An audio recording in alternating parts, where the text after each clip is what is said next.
favor.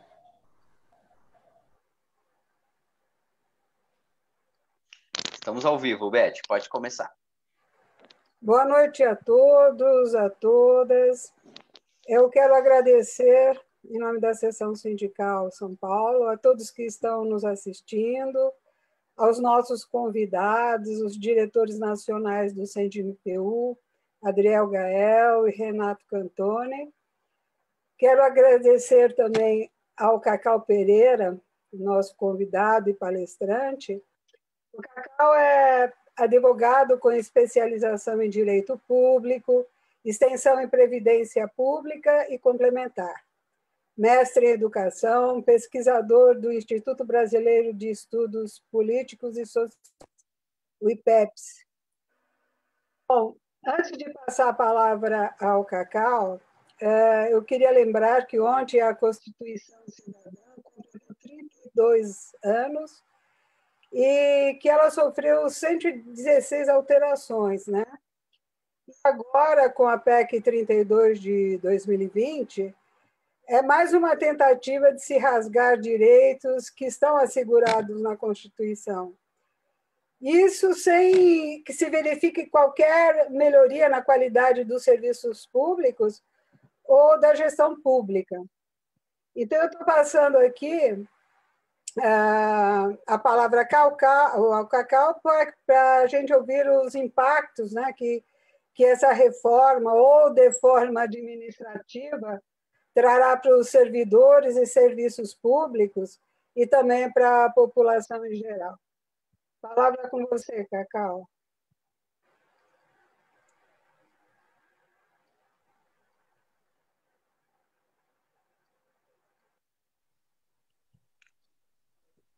Cacau, acho que deu uma caidinha aqui. Vamos aguardar ele voltar. Pessoal, antes do nosso palestrante aqui começar a voltar aqui na live, que acho que teve um probleminha técnico aqui, eu quero agradecer em nome do CINDMPU Nacional a Elizabeth Zimmermann por estar promovendo esse debate aqui, essa palestra do Cacau, que é um especialista no tema, e pedir que você compartilhe a live. É importante, que gera mais engajamento. Então, pode compartilhar no teu perfil pessoal, naqueles perfis de servidores, né? Que a gente tem aqueles grupos de servidores, manda no WhatsApp, manda no Telegram, que aí o engajamento é maior quando você compartilha. Então, Cacau, a palavra está com você. Me ouvem bem? Sim. Então, boa noite, Beth, Adriel, Renato, todo o pessoal do CINDMPU. Eu queria inicialmente agradecer ao convite, a possibilidade de nós hoje conversarmos sobre esse tema, que é um tema que tem uma relevância enorme, não só para os servidores públicos brasileiros, mas para toda a população. Essa reforma, da maneira como está proposta, e caso venha aprovada, ela é um verdadeiro divisor de águas na organização do Estado brasileiro e terá influência seguramente por algumas décadas, porque muito dificilmente um processo como esse é revertido no curto prazo, né? E queria tratar nessa fala inicial de 4 questões que me parecem são as questões centrais, digamos assim, que a PEC embute. É um texto muito longo, altera vários dispositivos constitucionais, ela não está adstrita apenas às questões que envolvem os servidores públicos, no sentido estrito, né, estatutários. Ela tem também aspectos que atingem, por exemplo, trabalhadores de empresas estatais, de empresas públicas, que têm outro regime jurídico de contratação, além de, inclusive, ter alguns postulados que têm a ver com política econômica do país, questão de reserva de mercado, uma série de coisas. Mas quais seriam, do meu ponto de vista, né, os 4 aspectos que me parecem centrais para nós compreendermos a essência da PEC 32? Primeiro, ela faz uma alteração de fundo no que diz respeito à relação do Estado com os serviços públicos no Brasil. O que nós temos hoje, conforme foi bem lembrado pela Beth, é uma relação que está estabelecida na Constituição Federal de 1988, que ampliou de maneira bastante significativa a presença do Estado brasileiro em várias áreas sociais. Nós poderíamos destacar a educação, a saúde, a assistência social, a previdência, uma série de áreas em que o Estado ampliou a sua intervenção a partir da Constituição de 1988, como resultado de todas as lutas sociais que precederam a promulgação da Carta Maior do país, né, da legislação maior do país, naquele ano. a luta pela democracia, pelo fim da ditadura, a luta pelas liberdades, a luta dos servidores públicos pelo reconhecimento do seu direito de organização sindical, seu direito de greve, de negociação coletiva. Tudo isso esteve presente naquele período histórico e a nossa Constituição ela é um pouco uma síntese disso, né? Uma Constituição que adota, em alguns aspectos, traços conciliatórios, né? É o resultado de embates políticos, mas também das negociações que ocorreram naquele momento no interior do Congresso Nacional, que cumpriu o papel, né, de Congresso Constituinte. E esta proposta, da maneira como está colocada, ela acaba com esta relação. Por quê? Ela completa uma transição que começou, de certa forma, em 1998, com a Emenda Constitucional 19 e a Emenda Constitucional número 20. O que foram essas duas reformas? A Emenda 19 foi uma reforma administrativa que foi gestada no gabinete do Bresser Pereira, no governo do Fernando Henrique Cardoso, e que justamente abriu a possibilidade da prestação dos serviços públicos por organizações não estatais. É daí que vem o surgimento das OS, das OCIPs, né? Logo em seguida nós temos a transformação do Fundo de Estabilização Fiscal na DRU, desvinculação de receitas da União. Temos a edição da Lei de Responsabilidade Fiscal, que vai ser um marco importantíssimo da administração pública brasileira e que já vai impor aspectos de restrição ao gasto público com os servidores, por exemplo. E é desse momento que a gente fala que começou uma transição. Nós tivemos um modelo social, digamos assim, herdado da Constituição de 88, que estabeleceu essa intervenção forte do Estado nos serviços públicos, e com essas reformas, né, a Emenda 19, que tratou da reforma administrativa, e a Emenda 20, que tratou da Previdência, e começou a fazer as primeiras mudanças na Previdência Pública no país, e instituiu também o regime de previdência complementar privado, é que nós vamos ter uma transição para, digamos, um modelo gerencial de administração pública, rompendo com aquelas características da nossa administração pública que estava mais voltadas a um modelo tradicional, a um modelo burocrático. Essa reforma, da maneira como está proposta, ela consolida essa mudança. Ela praticamente estabelece, sem mediações, a primazia do privado sobre o público na administração pública, numa série de mecanismos que nós vamos tentar explicar aqui ao longo da nossa conversa. Segundo aspecto que me parece muito relevante é a relação com os servidores. Porque justamente a Constituição de 88, ela foi a que mais avançou no sentido de estabelecer uma relação do servidor com o Estado, do servidor com o gestor, com a administração pública, baseada em critérios de profissionalização, de ingresso no serviço público pelo mérito, o concurso público e a aquisição da estabilidade como coroamento de um modelo em que o servidor público ele presta contas à população. Ele é um servidor do povo e não um servidor do gestor público, seja o prefeito, o governador, o presidente da República, né, ou de algum poder de Estado. E isso já estava, de certa forma, presente na realidade brasileira desde a década de 30, quando aquele modelo patrimonialista, né, do período da República dos Coronéis, da República Velha, em que o gestor entrava na administração pública e trazia todos os seus apadrinhados, quando ele ia embora, ele levava todo mundo. Isso significava uma descontinuidade do serviço público, né? Uma perda de qualidade, né? Não havia carreira de servidor público. Isso começou a mudar justamente nesse período no Brasil, e a Constituição de 88 ela foi o coroamento, ela foi o ápice, digamos, desse processo. E em que pese, né, que esse modelo jurídico, desse regime jurídico que foi ali estabelecido, ele já tenha sofrido algumas modificações, e em parte com essa mesma Emenda 19 que eu citei, de 98, e as alterações subsequentes do regime jurídico dos servidores na Lei 8.112, ele ainda, digamos assim, é um modelo preponderante. A entrada pelo serviço público, o estágio probatório, a aquisição da estabilidade, como uma forma de permitir que o servidor ele cumpra a sua principal função, que é de ser um fiscal do povo da administração pública. Porque isso é uma obrigação do servidor. E quando a gente vê essa campanha, né, que trata a estabilidade como um privilégio, a gente tem que buscar esclarecer à população brasileira que não se trata, em hipótese alguma, de um privilégio, mas o servidor tem que ter a independência necessária frente à administração pública, frente à máquina do Estado, frente aos gestores, para que ele possa justamente cumprir de maneira fiel, mais digna possível, responsável possível, esse papel que ele tem, que é de denunciar qualquer malfeito, qualquer ato de improbidade, qualquer situação que signifique lesar a população, lesar o Estado. Então, o segundo aspecto importante dessa reforma é que ela modifica essa relação e nós podemos retroceder a uma situação em que a entrada no serviço público ela vai se dever muito mais a um critério político do que a um critério de mérito, de capacitação, como é hoje. Terceiro aspecto que me parece muito importante é uma proposta de emenda constitucional que está eivada de aspectos autoritários, inúmeros aspectos autoritários. Ela retira a possibilidade, por exemplo, do atual servidor ter uma função gratificada, uma função comissionada, né? O que rompe, digamos assim, uma tradição, pelo menos em parte do serviço público brasileiro, em que muitas vezes essa função ela é ocupada por aquele servidor que tem uma aptidão maior, tem uma maior qualificação, é o mais antigo, né, no seu segmento, tem mais experiência. É um desestímulo completo, né, ao servidor público de ter uma carreira no Estado. Essa reforma ela possibilita, dentre outras medidas, você entregar, compartilhar ou mesmo ceder equipamentos públicos para a gestão privada. Então, nós poderemos ter hospitais, escolas, universidades, uma série de setores que simplesmente poderão ser entregues à iniciativa privada para sua gestão. Ela prevê a existência de novos vínculos e, dentre eles, os chamados cargos de liderança e assessoramento, que são tratados de maneira absolutamente diferenciada no corpo da reforma, tendo essa primazia, por exemplo, na ocupação dessas funções em comissão, desses cargos de confiança. Mas não só isso, tendo responsabilidade direta na avaliação de desempenho, que passa a ser um critério para exoneração e perda do cargo do servidor público.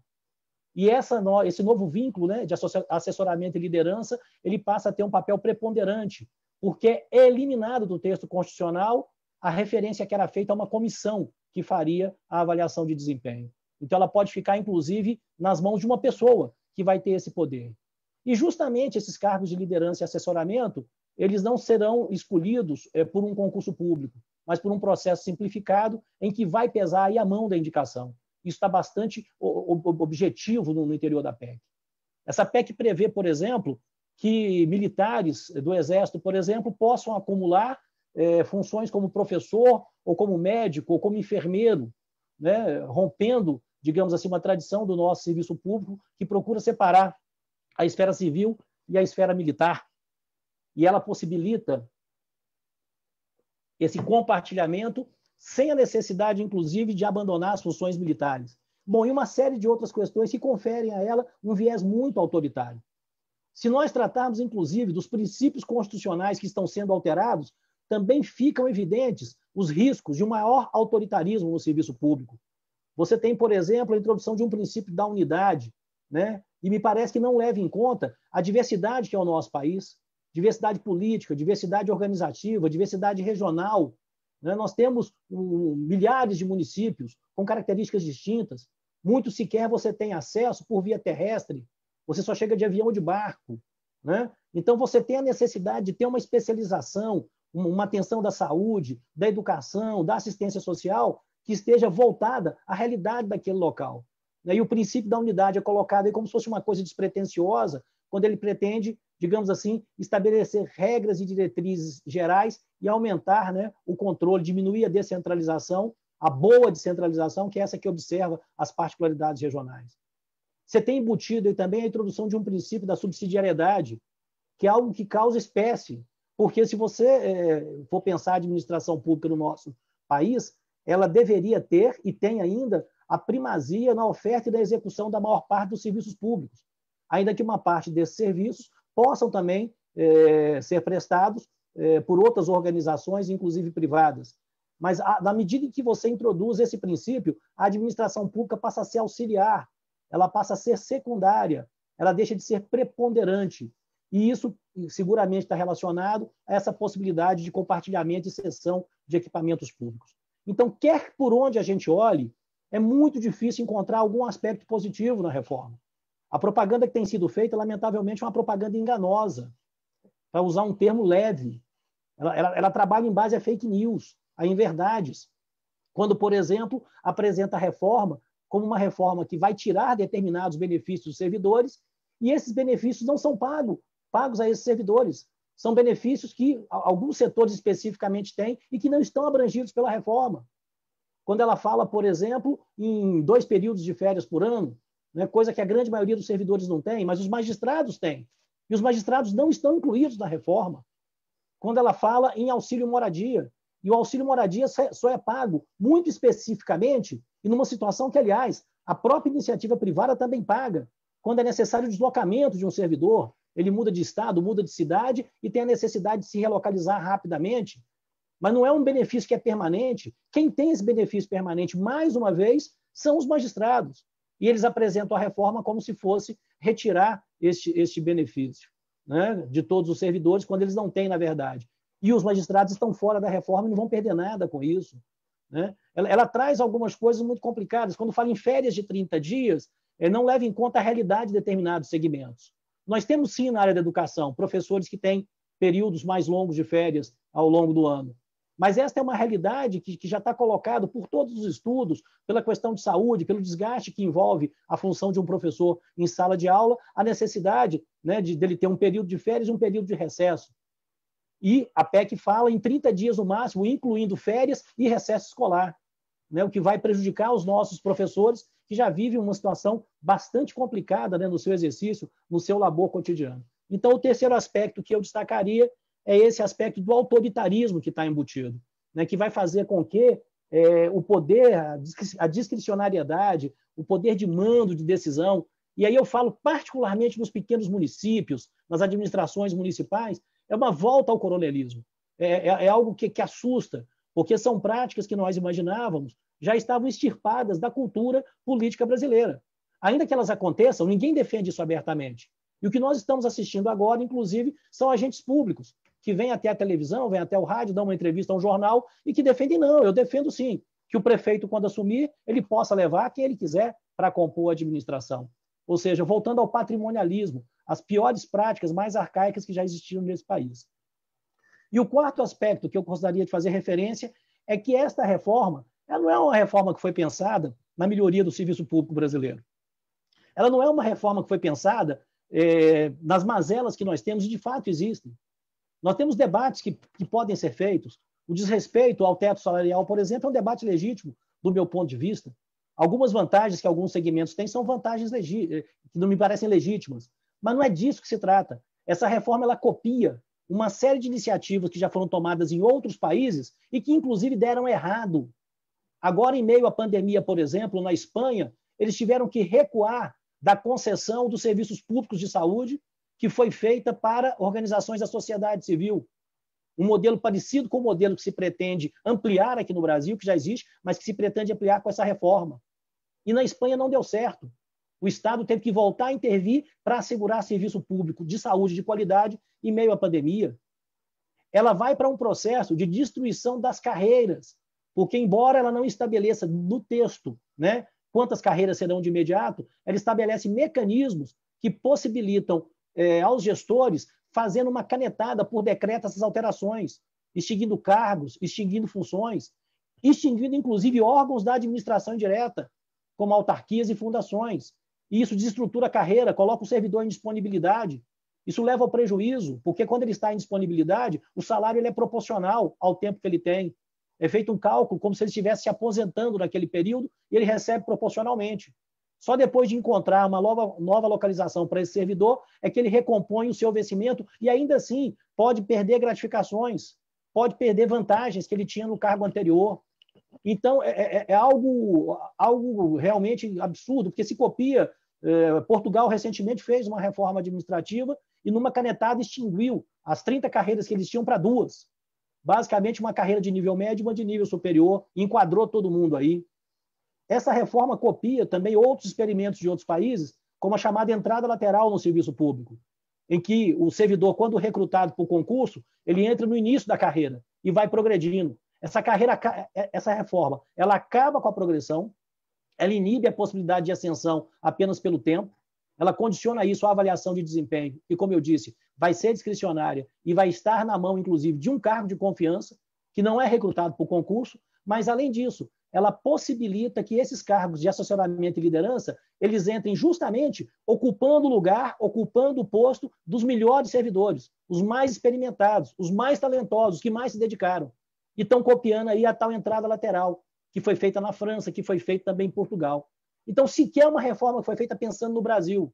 Isso aqui foi a partir de estudos do Banco Mundial, que fez levantamentos da questão financeira do Estado, principalmente, apresentam esses dados, né? Inclusive uma parte deles não estão públicos. O movimento sindical está tendo que tentar ter acesso a esses dados para que possa, inclusive, ver que documentos embasaram. Mas os documentos que estão públicos e com os quais nós trabalhamos são documentos que não demonstram esta realidade de falência do serviço público no Brasil. Ao contrário, nós temos um número de servidores públicos no Brasil que está abaixo da média mundial, está abaixo da média da OCDE. 12% da força de trabalho no Brasil está empregada no serviço público, contra 21% nos outros países. O gasto, tampouco, com o servidor público, ele se manteve constante nos últimos 20 anos em termos de proporção do PIB. Em torno de 4,5% foi gasto com o servidor público. Essa média se manteve.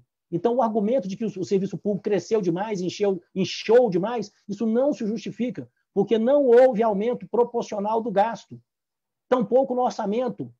Estamos na faixa dos 10% do orçamento federal e isso não muda muito, mesmo com a situação de instabilidade econômica que nós estamos vivendo, com o momento atual de uma recessão econômica muito grave e que esse governo não tem tido capacidade de enfrentá-la. Então, é uma reforma que é feita copiando modelos de outros países, modelos que, inclusive, são muito discutíveis, porque já apresentaram problemas no curtíssimo prazo. Algumas dessas reformas têm menos de 10 anos, algumas têm pouco mais de 5 anos, e já apresentaram os seus problemas, e está sendo trazido para cá como se fosse a redenção da máquina pública brasileira, quando, na verdade, não o é, né? Então, eu diria que esses 4 elementos, né? A mudança na relação do Estado com os serviços públicos, a mudança na relação do Estado com os seus servidores, o autoritarismo e a cópia de modelos internacionais que já estão dando problema, digamos assim, são a cara desta reforma. E ela está sendo sustentada em base a uma campanha de marketing, uma campanha de mídia, que busca demonizar o servidor público como se ele fosse responsável, né, pelos problemas que existem no Brasil, e os problemas existem, isso é um fato, mas, na verdade, a grande maioria dos servidores são vítimas desses problemas, porque carregam nas costas um serviço público, muitas vezes, com pouco aparelhamento, com pouca materialidade, né, enfrentando assédio moral no ambiente de trabalho, enfrentando uma série de dificuldades. Agora, por que essa reforma, digamos assim, ela se tornou esse verdadeiro mantra, né? Repetindo o que se falou na reforma trabalhista, o que se falou na reforma da Previdência, de que se não for feita o Estado vai quebrar, o Estado vai falir, ele não tem condições. Ela responde, de um lado, a essa visão pequena, tacanha, absolutamente fiscalista, de Estado mínimo que preside o atual governo. Então, todo o raciocínio do atual governo é como diminuir o tamanho do Estado e abrir para a iniciativa privada. É como transformar em serviços o que hoje é prestação de atendimento do Estado às pessoas. É isso o que está aí, né? E num grau, como poucas vezes nós vimos. Talvez no processo das privatizações dos anos 90, nós tenhamos tido uma situação assim. E esta reforma agora, combinada com outras medidas que estão em discussão, ela pode acarretar também uma situação parecida com essa. Penso eu que nós temos a necessidade de fazer um bom debate, porque existe muita confusão, né? Mas nós temos que entender a raiz, digamos assim, de fundo que está presidindo essa proposta. E qual que é? Nós temos no Serviço Público Federal uma situação de uma janela geracional e até o ano de 2022, cerca de 26% dos servidores públicos federais poderão se aposentar. Alguma coisa em torno de 170 mil servidores federais. É provável que nos estados esse número seja próximo disso, um pouco menor, mas também um contingente muito grande.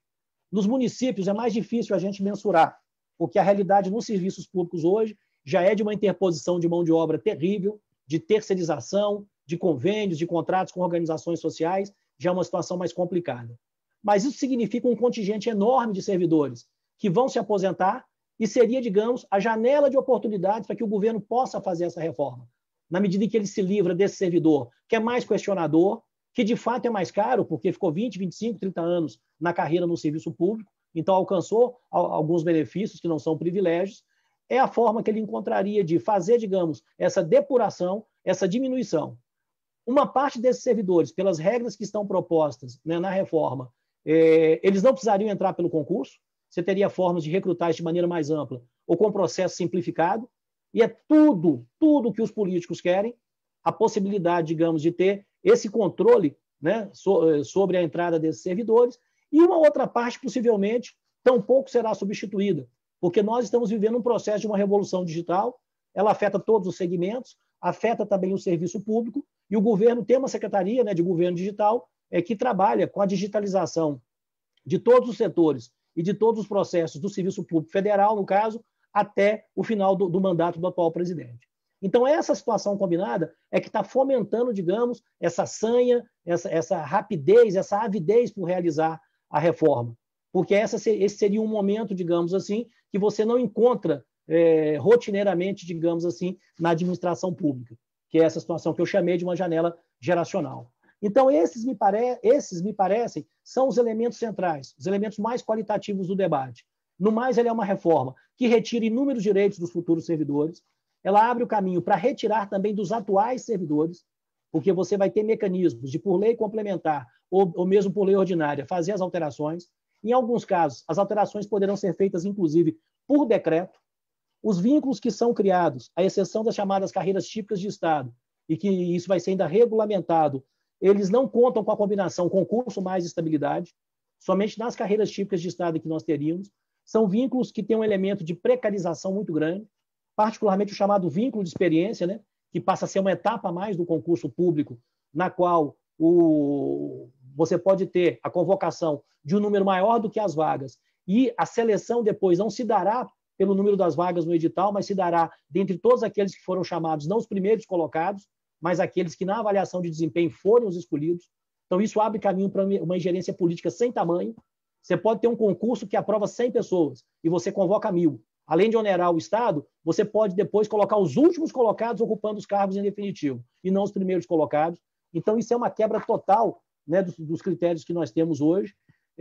Várias regras são modificadas, afetando, inclusive, os atuais servidores. Então, eu entendo, para encerrar essa exposição inicial, que esse é um tema que tem que ser apreendido pelos sindicatos, tem que ser divulgado junto à população. Nós precisamos construir, digamos assim, uma corrente muito forte que possa fazer esse debate, porque a desinformação é muito grande e a desinformação, digamos assim, ela não anda bem com boas políticas públicas, né? Se com informação as coisas não vão bem, com desinformação é pior ainda. Então, eu faço dessas as minhas considerações iniciais para que a gente possa ouvir os colegas, ver as perguntas e ir esclarecendo conforme o debate, dúvidas que venham a surgir. Show, obrigado, Cacau. Queria falar aqui para o pessoal que está nos acompanhando no Facebook, pode mandar suas perguntas, tá? Aí no Facebook, que a gente vai responder e passar aqui para o Cacau, para a gente deixar mais interativa a live. Cacau, eu tenho uma pergunta aqui que eu queria te fazer, e aí depois eu vejo com o Cantone e com o Beck se eles têm pergunta. A gente tem, né, desde o descobrimento do Brasil, lá nos idos de 1500, o famoso descobrimento, a gente já tem aquela questão do patrimonialismo. Aí depois, lá na década de 30, o Getúlio Vargas implementa o que ficou conhecido como a administração burocrática, né, a burocracia. E lá em 95, o Fernando Henrique Cardoso implementa o que seria o gerencialismo, né, vindo daquela questão da Inglaterra, com a Margaret Thatcher lá, que, né, vem com essa visão mais do Estado mínimo, né, essa questão mais gerencial, de cada vez mais querer trazer essa questão das empresas privadas para dentro do Estado. E eu vejo que essa reforma administrativa é justamente essa visão, né, querer cada vez mais trazer as práticas, as iniciativas que são ligadas nas empresas privadas para dentro do Estado brasileiro. Só que acontece que a gente sequer entrou no gerencialismo, né? A gente tem muito na nossa administração a questão da burocracia muito implementada ainda, muito patrimonialismo ainda, né? E aí eu queria ver qual que é a sua visão com relação a isso. Se cabe realmente, porque assim, a gente sabe que o ministro Paulo Guedes ele é um cara de mercado, né? Se realmente, que eu tenho visto muitas palestras, eu tenho visto muitos palestrantes colocar isso, porque assim, o serviço público são regras diferentes, é uma outra realidade, os servidores têm outra relação com o seu empregador, que é o Estado. O servidor ele existe para ter uma política de Estado, não é uma política de governo X ou Y. Né? A estabilidade ela é uma garantia não só do servidor, é do Estado brasileiro, é da sociedade, para que o servidor ele não se torne um servidor de mandato. Né? Eu tenho um prefeito que entra, então eu sou servidor daquele prefeito, não sou da população. Né? Tem um presidente que entra na esfera federal, os ministérios, né, e as autarquias, a gente vai ser servidor daquele presidente, daquele mandato, e não da sociedade, não do Estado brasileiro. Aí eu queria ver tua análise com relação a isso. A pergunta é excelente e ela traz embutida uma análise bastante precisa do que nós estamos vivendo. Na verdade, nós não chegamos a consolidar o modelo da Constituição de 88. Nós não tivemos tempo. É um fato que, logo após a Constituição, nós tivemos o ingresso de milhares, se não milhões de pessoas no serviço público, por força justamente da descentralização, né, que foi uma marca da Constituição de 88, e que fez, inclusive, com que os municípios passassem a ter um papel preponderante, né, na prestação dos serviços públicos. É coisa que eu particularmente considero de suma importância, né, e o que eu lamento profundamente é que o nível de qualificação, de formação, de capacitação, muitas vezes, dos servidores municipais, ele não está nos mesmos níveis dos servidores federais e dos estados. Então, inclusive, isso acaba sendo uma porta de entrada ou um facilitador para relações que não são relações boas, né, de recrutamento, principalmente nos municípios. Muitas vezes, eu imagino os nossos colegas que estão aqui nos assistindo, que são servidores federais, talvez não tenham essa dimensão do que acontece nos municípios brasileiros. Eu acho que um pouco agora, com a crise da Covid-19, a gente teve a oportunidade de ver, né, através de contratos fraudulentos aí de organizações sociais, né, as coisas que acontecem. Então, o nosso problema foi que nós não tivemos tempo de consolidar o modelo que estava estabelecido na Constituição de 88 que teria que avançar. E começamos já a conviver com as mudanças que foram introduzidas a partir de 95 com o Ministério da Administração e da Reforma do Estado, né, do período do Bresser e do Fernando Henrique Cardoso. Bom, qual é a questão que envolve essa mudança do paradigma, né? Ou seja, todas as práticas da administração pública são boas e todas as práticas do mercado são ruins? Não me parece que seja esse o debate. O problema é que o que serviu como referência e o que foi trazido, né, para o interior do serviço público foi aquela ideia da flexibilidade como um princípio geral que no setor privado presidiu as mudanças que nós tivemos no modo de produção capitalista no mundo, na década de 80 e na década de 90. Foi um pouco a marca desse período chamado neoliberalismo, e uma flexibilidade que se refletia em tudo. Se refletia, por exemplo, nas formas de contratação dos trabalhadores das empresas privadas. Então, já não era mais um trabalhador com um contrato permanente, o contrato era determinado, ou era terceirizado, né? Não tinha uma carteira assinada, ou seja, vínculos mais precários que foram introduzidos visando reduzir custos. Se você tinha, então, uma flexibilidade na entrada, no ingresso, você tinha também uma flexibilidade no próprio processo de produção.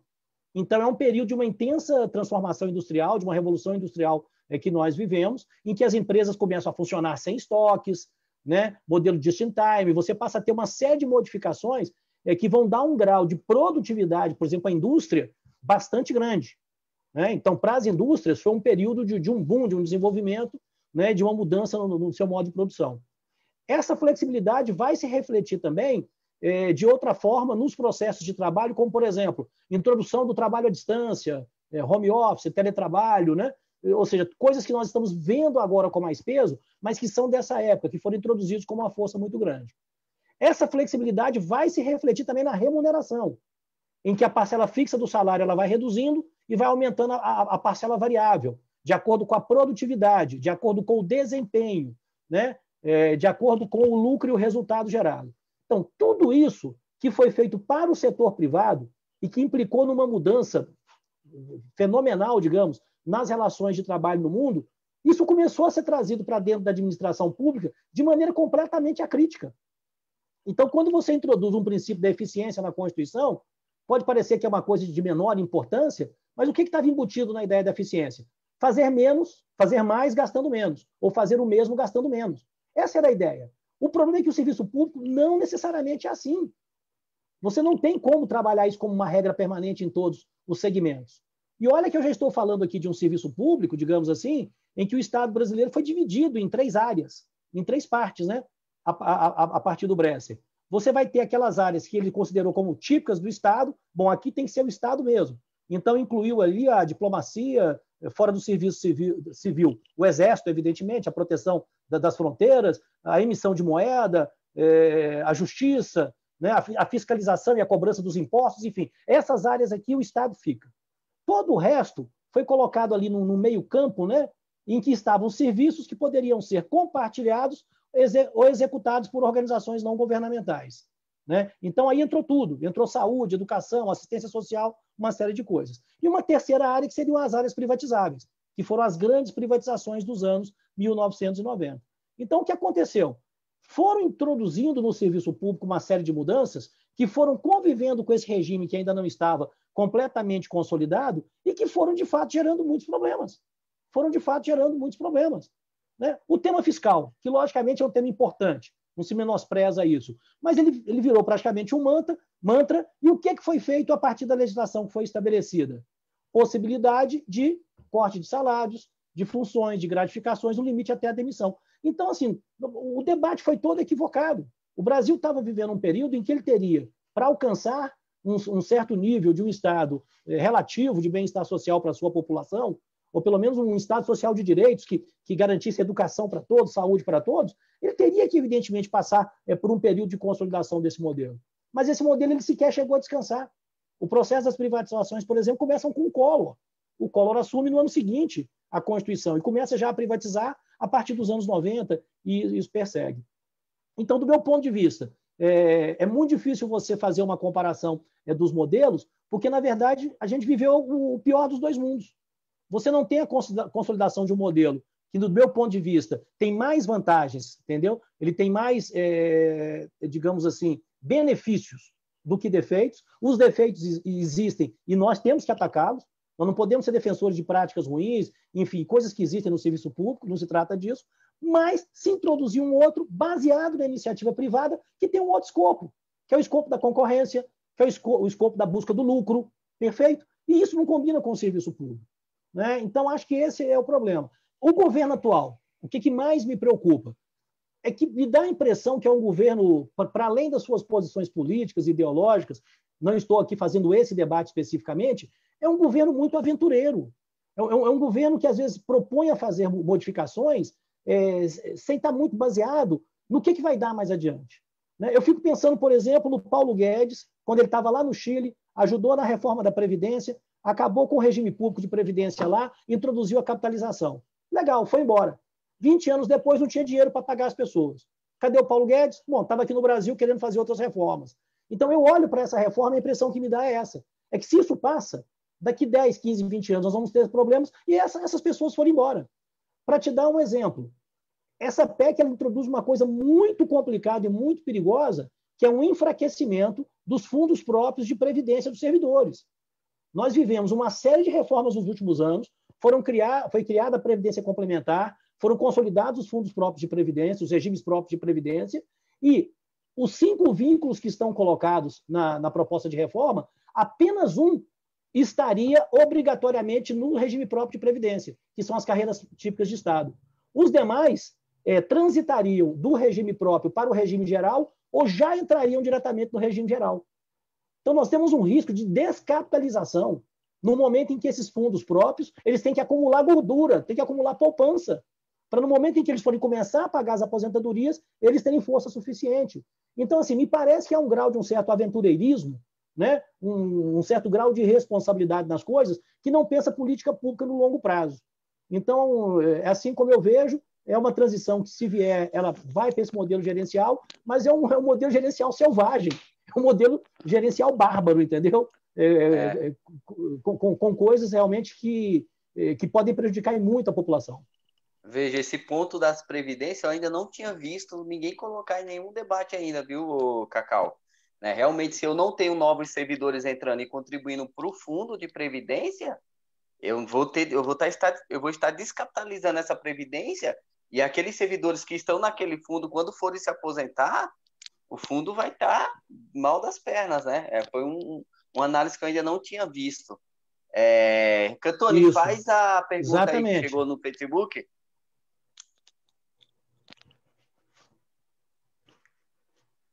Liga teu microfone, Cantoni. Alô, agora tá ligado? Oi, então estamos te ouvindo. Beleza. Eu já em seguida faço a pergunta, Adriel, que estamos chegando ali no Facebook. Boa noite, Cacau, boa noite, Beth, Adriel, boa noite os colegas que estão nos assistindo. Eu vejo sim, Cacau, algumas coisas que você colocou. Você explanou tudo praticamente, não deixou nada para a gente comentar, mas a única coisa assim, que eu vejo é que esse desmonte do serviço público, ele não vem desse governo. Eu acredito que o governo é aventureiro, mas as reformas, os governos desde Bresser, desde Fernando Henrique, vem desmontando o serviço público. A primeira reforma que a gente teve da Previdência foi lá no governo Lula, a segunda da criação dos fundos de previdência privado foi com a presidente Dilma, as perdas de direito que nós tivemos lá em 2003, com quintos e tudo que tinha, ou seja, o serviço público do Estado ele vem sendo desmontado constantemente.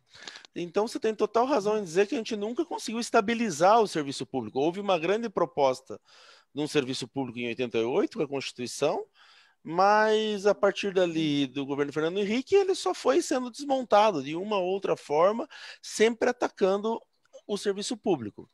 Agora, me preocupa como é que a gente vai chegar na população para mostrar para ela, porque realmente o serviço público tem que ser eficiente. Não a eficiência de produtividade de lucro da empresa privada, como você bem trouxe, que houve uma revolução da forma, mas ele tem que ser eficiente. E a população lá na ponta, ela não sente o serviço público eficiente.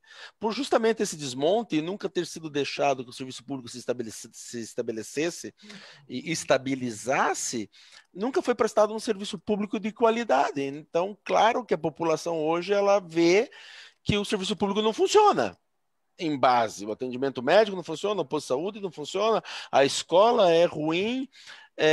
Então, qualquer coisa que contem para ela, dizendo que vai ser diferente, que vai ser melhor, ela tende a acreditar. Porque justamente pelo o país que nós vivemos, né, que é um país ainda, eu digo, de terceiro mundo, em desenvolvimento total, que nível educacional muito baixo, a população não vai entender toda a teoria do serviço gerencial. O que nós temos ainda, Adriel, eu acredito que nós ainda vivemos claramente o patrimonialismo, porque nossos políticos são patrimonialistas. E Cacau, o que a gente vê?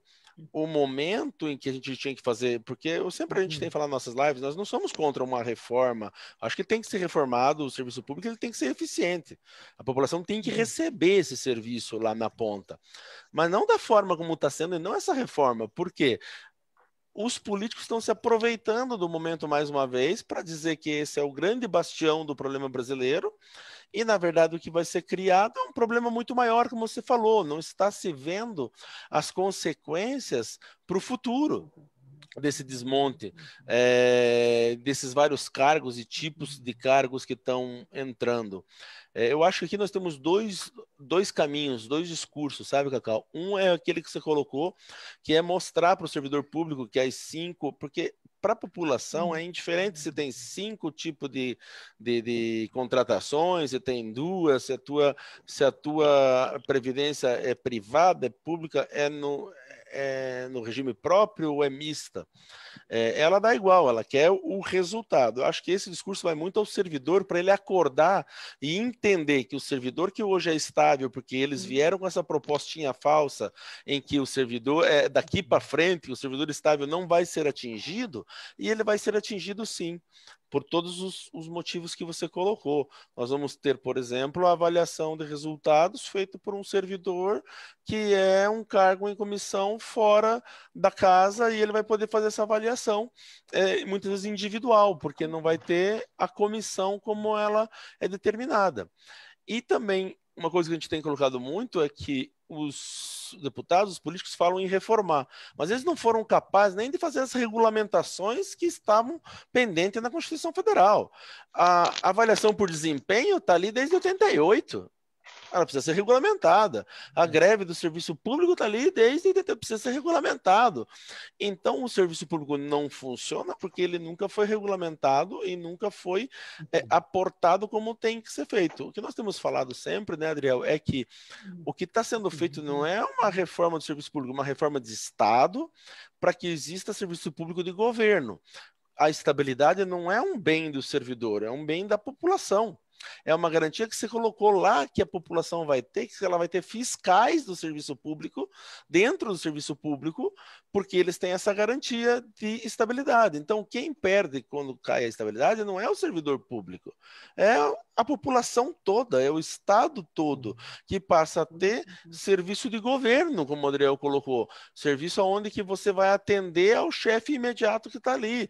Caiu esse prefeito, vem um novo grupo que vai atender os interesses desse novo grupo.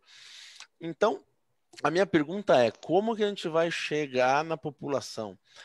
como que a gente mostra que para essa população que precisa entender, porque esses deputados, eles só vão sofrer pressão e só vai mudar isso se a gente, como você falou, tiver uma grande conscientização, um grande debate, uma grande pressão da população, para que ela entenda que isso não traz melhoria nenhuma no serviço público imediato. Ao contrário, vai trazer mais rachadinha, vai trazer mais movimento escondidos.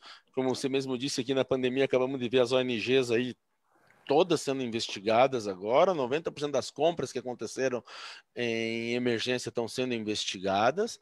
Por quê? Porque é onde acontece que não tem fiscalização, é onde está o compadrio. E o contrato vai ser um contrato de compadrio.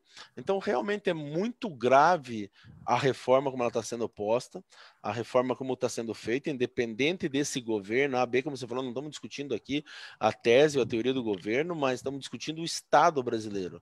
O que o povo quer para o Estado brasileiro? Entende? O povo paga um imposto e precisa de um serviço público de qualidade. Esse serviço público de qualidade não vem por quê? Como você falou, números escondidos. A reforma da Previdência, nós nunca tivemos déficit na Previdência. Depois que foi implantado a Previdência Complementar, na última LOA, não essa agora, a anterior, do Fernando Henrique teve que mostrar os números. E os números já mostravam que a partir de 2025 havia superávit na Previdência Pública. Por quê? Porque a maioria já se aposentou em sistema antigo, são poucos os que restam para aposentar no sistema antigo, e muita gente já está no sistema da Previdência Complementar. Todo o serviço público depois de 2013 está no serviço na Previdência Complementar e muita gente migrou para a Previdência Complementar. Então a Previdência já apontava a retomada, mas isso não é discutido, isso não é colocado, né? Sempre é escondido, aproveitando um momento onde o país está parado, onde o país está tenso por causa de um problema como a Covid, onde não existe mobilização, onde o Congresso mesmo está desmotivado. E nós vemos mais uma vez a mesma política de sempre, né? O Centrão dominando o país, o Centrão novamente determinando os caminhos do país. Então, é um pouco assim um pensamento, uma pergunta, como é que nós vamos atingir essa população, como é que nós vamos mostrar para eles tudo isso, e aí na sequência eu vou colocar as perguntas para você que estão surgindo aqui no Facebook, beleza? Primeiro, Renato, eu quero saudar a colaboração que você traz, porque isso é um fato já histórico, digamos assim, que praticamente todos os governos da redemocratização do nosso país sucumbiram a esse ideário, a essas ideias neoliberais, e de uma forma ou de outra aplicaram uma política de redução da intervenção do Estado em várias áreas. Eu quero concordar com isso, porque enquanto você falava, eu fui anotando aqui. Previdência.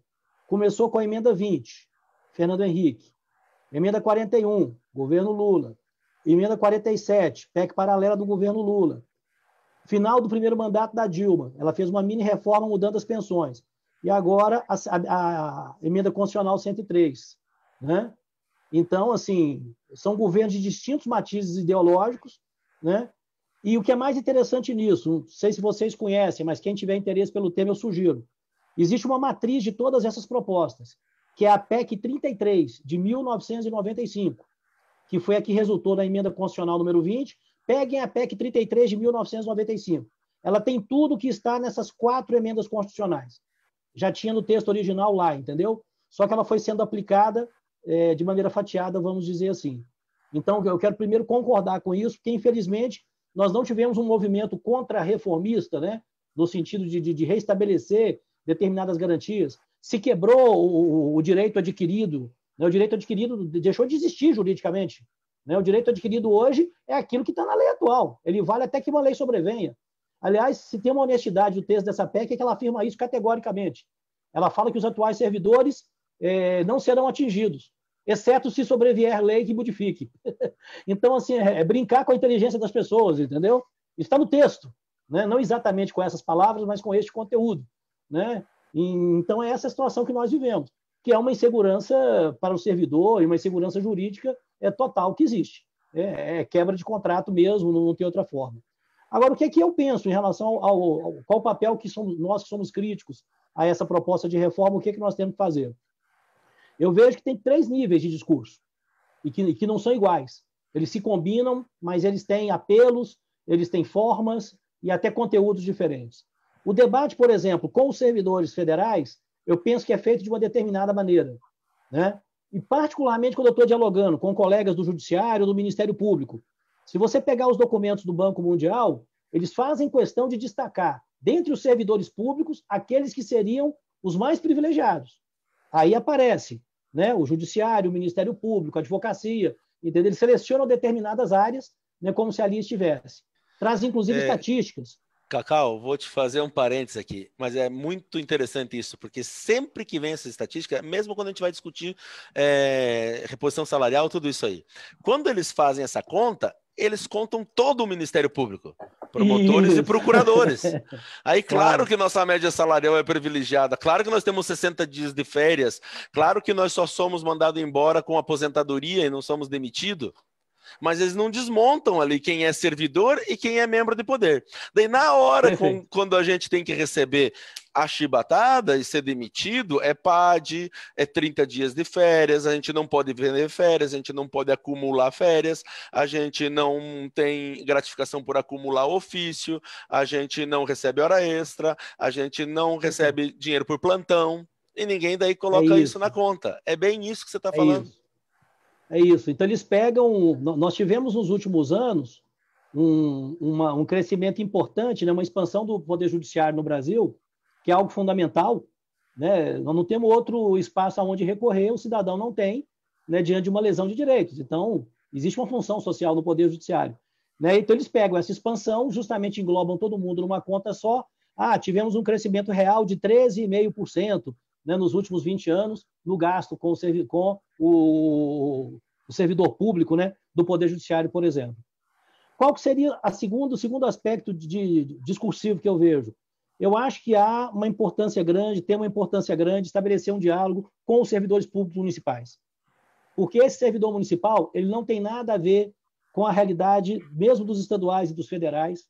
Nós já temos um grau, digamos, de interposição de mão de obra, de contratação precária, de instabilidade muito grande, e serão justamente esses os servidores que serão os mais atingidos. Até por ser uma parte importante desses colegas, né, pessoas que teriam mais dificuldade de ingressar por um concurso público, muitos têm uma formação educacional mais deficiente, né? Aqui está o centro de onde eles estão querendo chegar.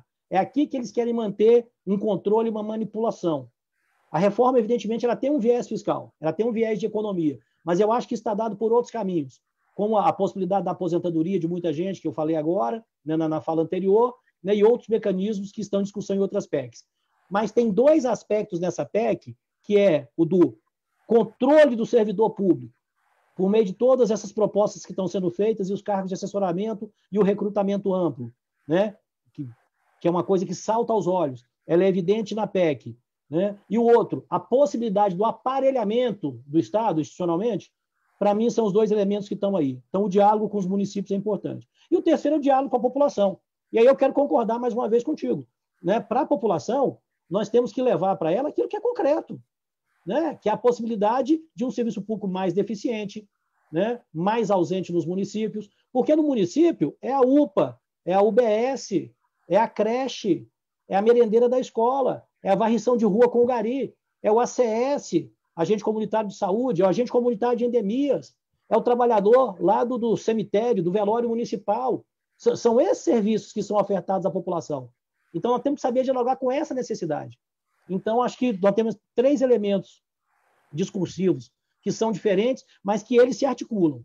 E, se me permite, queria falar aqui um quarto, que tem me chamado por demais a atenção até o momento, que é uma certa paralisia dos sindicatos que envolvem e representam os trabalhadores de empresas públicas, estatais, sociedade de economia mista.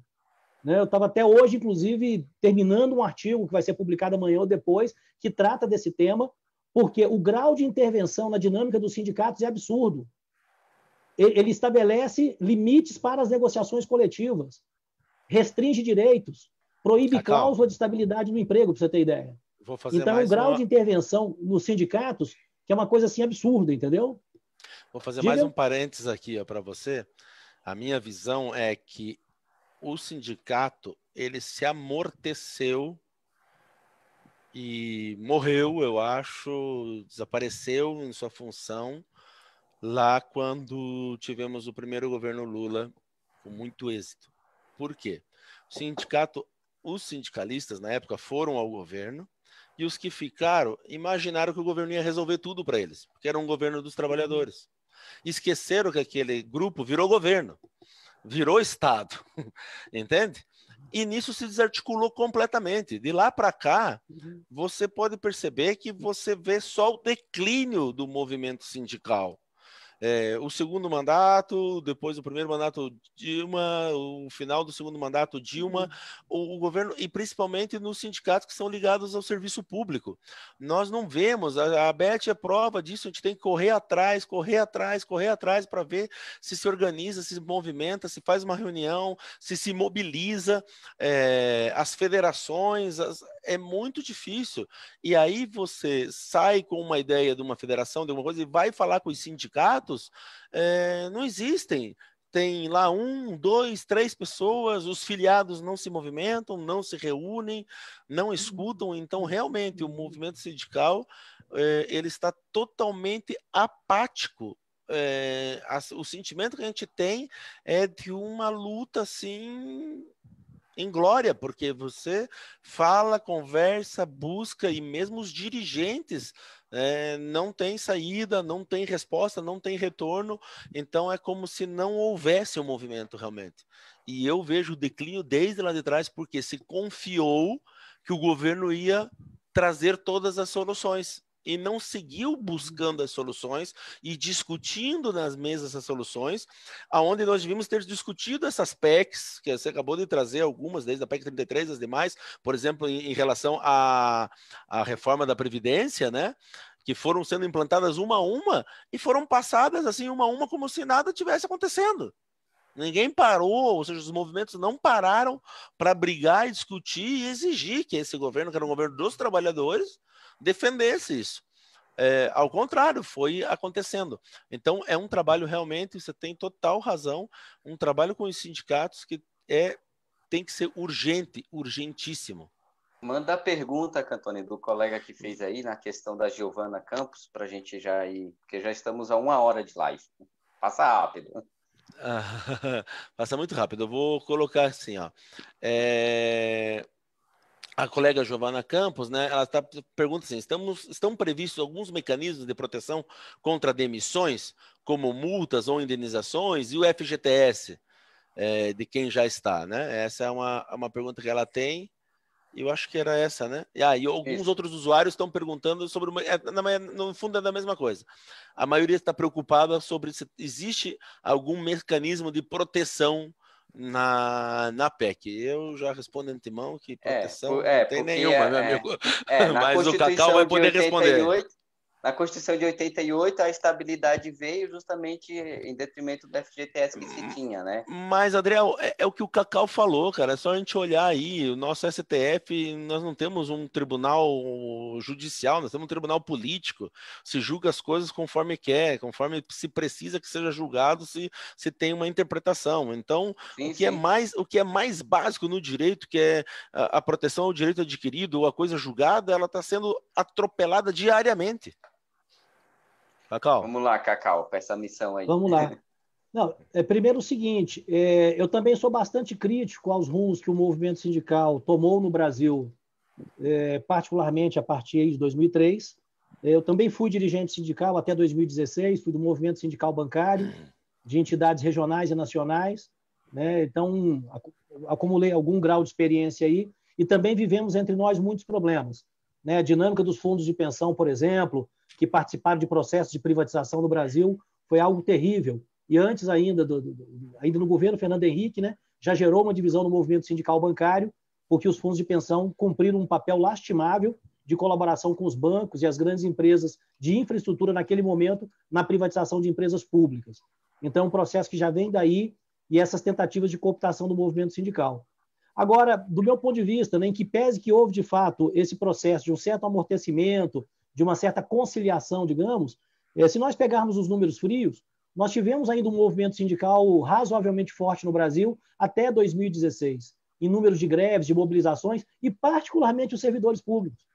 Então, eu, em geral, sempre faço essa fala, que é muito comum, né, o dirigente sindical falar: a gente lutou, não fez, etc. e tal. Mas se você pegar os números, né, você teve ali uma presença na luta sindical do país importante, inclusive dos servidores, até mais ou menos 2016. 2017 teve aquele último suspiro, né, em abril, na luta contra a reforma da Previdência, e, de fato, de lá para cá, lamentavelmente, são números bem abaixo, né, na movimentação sindical. Agora, eu penso que isso é um processo político, entendeu? E seguramente tem muita gente refletindo sobre isso, como você fez a reflexão aqui agora, entendeu? E buscando alternativas. No que diz respeito à pergunta que foi feita pela colega, é uma pergunta muito boa, e esse é um dos aspectos também bastante complicados da PEC 32. Por quê? Ela destrói o regime jurídico único, ela coloca 4 vínculos, né, e o temporário e o vínculo de experiência ali, né, que é uma polêmica. Eu entendo que ele é um vínculo autônomo, que a pessoa, inclusive, só não tem garantia de ficar depois, né? Mas ela é um vínculo autônomo. Você tem 5 vínculos ali, digamos assim, de entrada, e para aqueles que não terão a estabilidade, não terão o regime estatutário, isso é uma das coisas mais graves da PEC. Ela não assegura o regime trabalhista da CLT. Então, essa pergunta do Fundo de Garantia é interessante, porque ela é apresentada em quase todas as lives das quais eu tenho participado, e não existe. Não existe nenhum mecanismo, né? Não existe mecanismo indenizatório, e no caso do Fundo de Garantia, não é garantido o regime trabalhista da CLT. Ele até poderá ser instituído, por exemplo, porque se a reforma passa como está, ela vai ter que ser regulamentada em estados e municípios. Ela não depende de lei federal para ser regulamentada, ela já está valendo. Não precisa esperar uma lei complementar para os municípios e os estados aprovarem. E eles poderão, por exemplo, instituir que nesses vínculos aqui o regime será seletista. Mas não há uma obrigatoriedade. Então, é um desamparo total. A gente pode viver uma situação daqueles contratos em que a pessoa não tem garantias mínimas, né? Ela tem o salário, o vale transporte, quando muito, e às vezes alguma coisa de alimentação, e não tem nenhuma outra garantia. Então, a pergunta é muito boa nesse sentido e serve para que a gente dê mais essa informação aos colegas. É um grau de precarização que adentra para o serviço público, digamos assim, assemelhando o serviço público às piores práticas que nós temos na iniciativa privada, que é essa uberização, essa precarização, esses contratos de trabalho sem direitos que nós estamos vivendo hoje aqui no nosso país.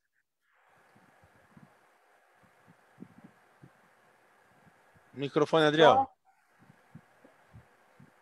Essa questão que tu coloca, Cacau, essa questão dos estados, a gente viu que, por exemplo, na reforma da Previdência, a proposta era que os estados e municípios ficassem lá incluso já na reforma. Depois saiu estados e municípios, e cada estado e seu município agora tem que fazer a sua reforma da Previdência. E a gente tem, por exemplo, estados que até hoje não fizeram aquela reforma que era a instituição dos seus fundos, né, próprio de Previdência, igual o FUNPRESP-JUD, o FUNPRESP-Ex. A gente teme, por exemplo, que em negociatas no Congresso acabe se ficando novamente os estados e os municípios fora da reforma, e aí a reforma seja mais capenga do que ela já é hoje, né?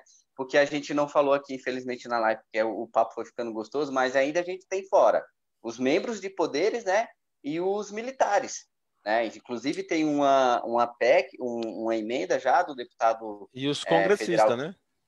E os congressistas, né? Os congressistas, uma PEC já uma emenda já do Kim Kataguiri, que ele traz de volta essa discussão para incluir esse pessoal que estava ficando de fora.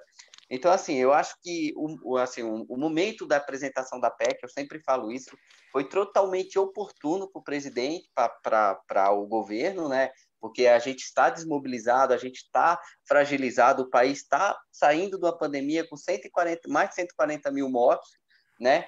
É mais inoportuno para a gente, que a gente está desmobilizado, não tem armas, a não ser nos resta o que a gente está fazendo aqui hoje, né? Promover lives, promover debates, mas movimento de rua não dá para fazer, o Congresso Nacional está trabalhando com as portas fechadas, por meio virtual também, e nós estamos desmobilizados justamente nesse sentido.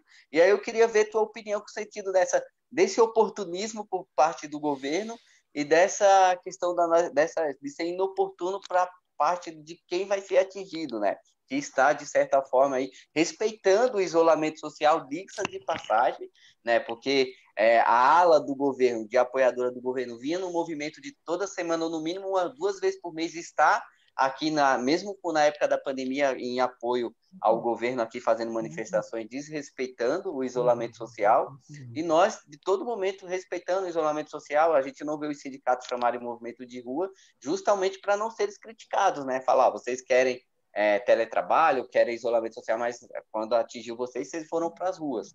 Eu queria ver tua opinião sobre isso para a gente encerrar, né? Que a gente já vai para 1h10 aí de debate. Não, legal. Primeiro, uma diferença importante que tem na tramitação dessa PEC em relação à Previdência é que ela já estabelece o alcance dela para todos os servidores da administração direta e indireta de todas as esferas, estados, municípios, Distrito Federal e a União. E, inclusive, já estabelece, né, mecanismos que poderão ser alterados de imediato, alguns deles por decretos e outros por legislação ordinária. Outro aspecto importante, ela não subordina as mudanças nos estados e municípios à edição de lei complementar no Congresso Nacional. Então, digamos assim, ela é mais abrangente desse ponto de vista do que a reforma da Previdência, ou menos condicionada, digamos assim. Ela é menos condicionada do que a reforma da Previdência. E, além disso, ela também pega o pessoal de estatais, de empresas públicas, sociedades de economia mista, e intervém no regime trabalhista, que não tem nada a ver, digamos assim, com o regime estatutário, né, dos servidores no Brasil. Então, desse ponto de vista, digamos, ela está mais cercada do que as outras. Essa questão que você colocou aí, né, de quem está dentro e quem não está. Eu fiz um levantamento e essas carreiras que possivelmente vão ser consideradas como típicas de Estado, se nós somarmos todo esse contingente, não chega a 40 mil pessoas. E é justamente aí, digamos, que nós teríamos a possibilidade de talvez fazer algumas mudanças a bem do serviço público. Acho que esse é um tema que nós vamos ter que encarar. Não tem muito jeito, porque, na verdade, o governo fez a opção de descarregar, digamos, a conta dessa reforma que ele quer fazer na grande maioria dos servidores e que não tem justamente aqueles privilégios que estão ali, né? Ou supostos privilégios. Eu, pelo menos, não trato da mesma maneira um fiscal da Previdência ou um fiscal da Receita que tem um salário em relação à média mais elevado, mas que tem um retorno para a sociedade brutal, né? Quando coíbe o imposto que não é recolhido, a sonegação fiscal e tudo, não tem como comparar, digamos assim, entendeu? Exige um nível de especialização, de preparação, que é necessária uma burocracia de Estado.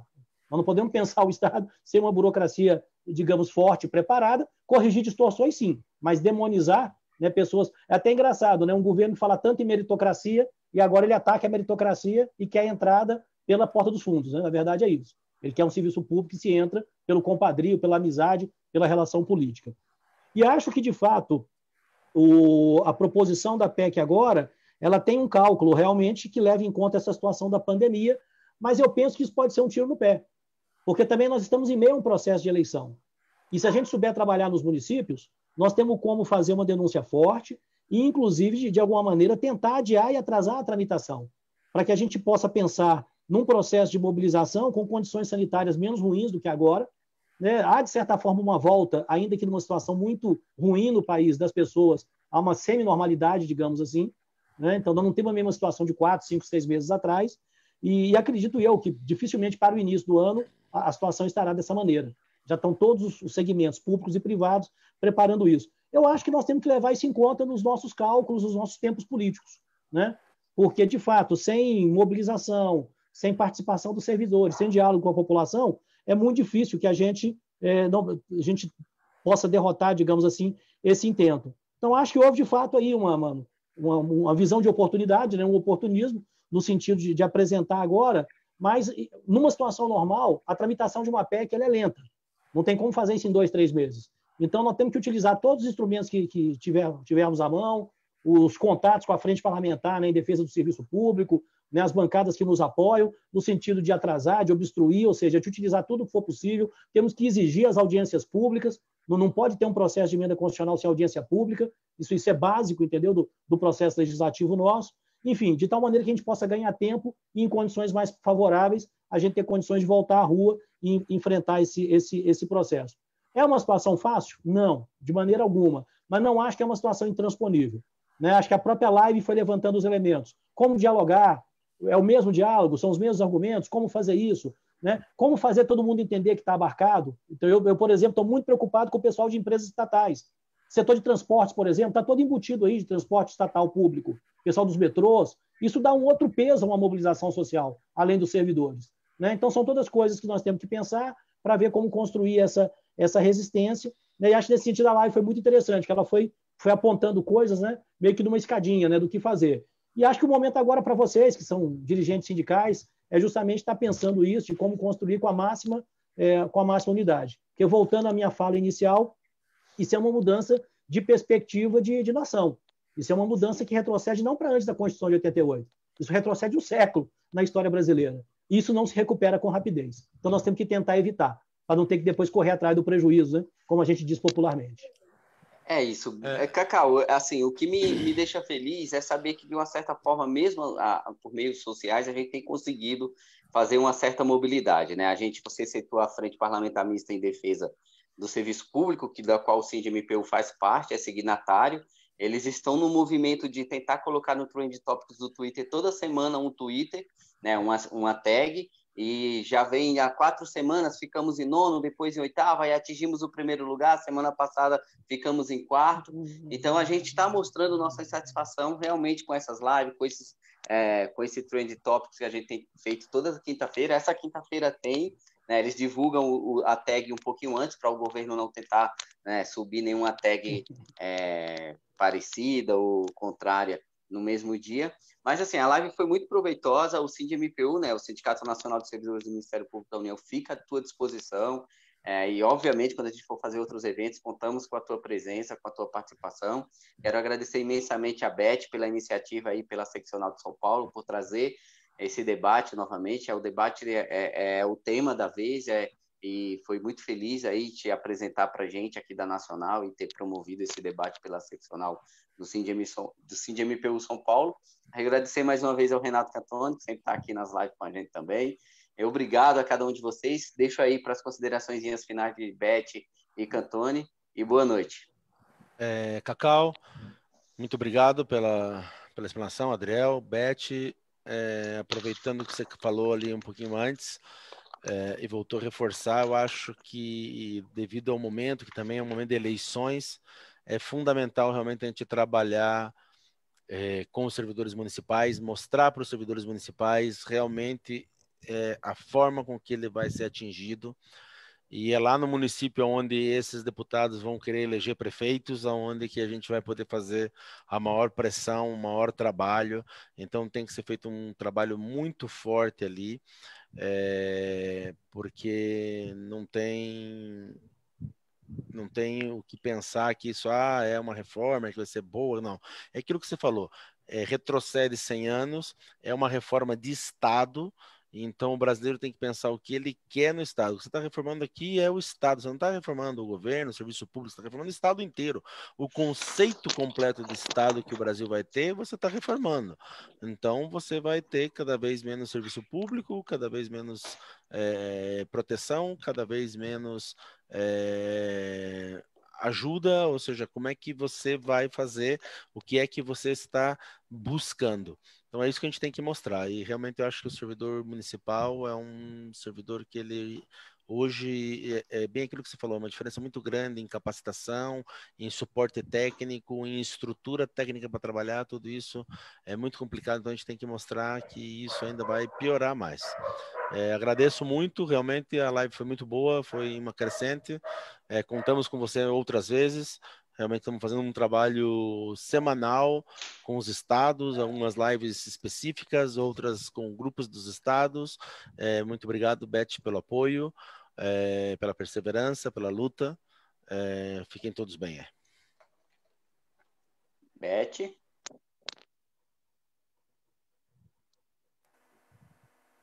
Eu quero aproveitar e informar, né, que o Ministério de Planejamento chamou as entidades do FONASEP para uma reunião, já houve uma reunião anterior sobre outro assunto, e está dia 8 sobre a reforma administrativa. Todas as entidades não aceitam essa reforma, E foi discutido isso, se a gente deveria participar, se as entidades deveriam participar ou não dessa reunião, né?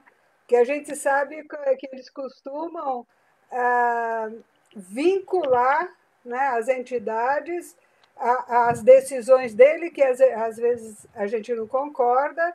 Então, ficou decidido de se elaborar um documento justamente se posicionando contra a PEC, para que haja uma discussão, né, com as entidades, com os movimentos, a respeito dessa reforma.